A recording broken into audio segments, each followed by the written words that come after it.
It's Friday. The end of a busy work week is finally upon you. Time to enjoy the weekend. So, what is it you do when you come home from work on a Friday evening?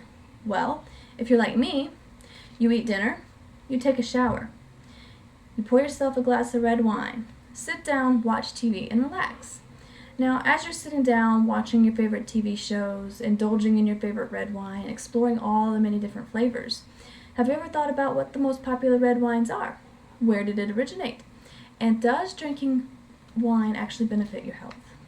Well, I'll discuss all three of these points throughout the entirety of this speech, and you might actually be surprised by what you hear. The 8 most popular red wines are Cabernet Sauvignon, Merlot, Zinfandel,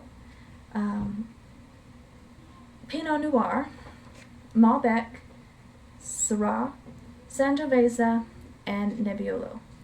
Now, if you like your more fruity wines, I would recommend you indulging in either a Cabernet Sauvignon, a Pinot Noir, or perhaps even a Merlot. Now, as for your other 5 wines, your Zinfandel, your Syrah, your Malbec, your Sangiovese, and your Nebbiolo, they all have your fruit base, but they also have other tones mixed in. So you might have a more earthy tone, you might have a more herbal tone, you might even perhaps have a more spicy tone. So for example, if you were to indulge in a Zinfandel wine or a Syrah wine, you might have a more spicy flavor. You could call it more of a spiced fruit. If you were to indulge in a Malbec wine, you might have a more smoky flavor. So you could probably call it a smoked fruit. Now as for your Sangiovese wine, it has a more earthy tone. So if you're sipping on your Sangiovese wine, you might have hints of tobacco and soil mixed in with your fruit base. As for your Nebbiolo wine, it's very similar to your Sangiovese wine. You have your earthy tones. So as you're sipping on a Nebbiolo wine, you might have hints of leather and clay. But you also have some herbal tones as well. You might taste some anise, and you might even perhaps taste some roses. So as you can see, there are many different varieties and flavors we can choose from when it comes to wine. But why are there so many different varieties? Well, according to Madeline Puckett, the author of Where Did Wine Come From? The True Origin of Wine, the Vitis vinifera grape, the most well-known and common wine grape throughout the world, first originated in Western Asia in the years of 6000 and 4000 BC. They were found in the countries of Armenia, Georgia, Eastern Turkey, Northern Iran, and Azerbaijan.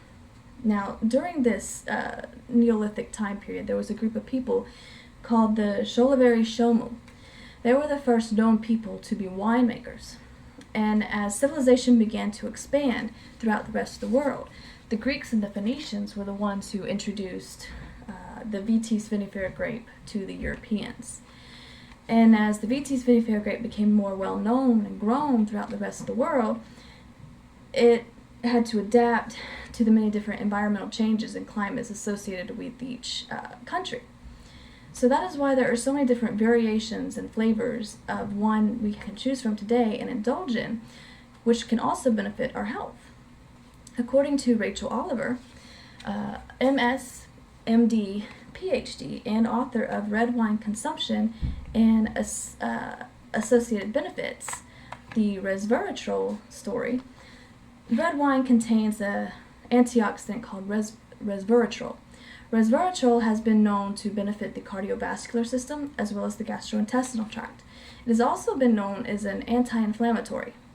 So as we consume red wine, we are actually benefiting our cardiovascular system by preventing the mortality and morbidity rate associated with coronary heart disease. It's also good for our gastrointestinal tract as well, because red wine consumption has been known to prevent inflammatory bowel disease. It has also been known to prevent gastric lesions from expanding and turning into what is known as stomach ulcers. Red wine consumption has also benefited postmenopausal women. It has reduced their risks of developing osteoporosis as well as their risks of developing breast cancer. So in conclusion, we can see that the stereotypical idea that wine came from France and Italy is not really true. In fact, it came from Western Asia between the years of 6000 and 4000 BC, and later introduced to the Europeans by the Greeks and the Phoenicians. We also learned that the intake of red wine can also benefit your health. So when you're drinking your glass of red wine, remember to drink it in moderation.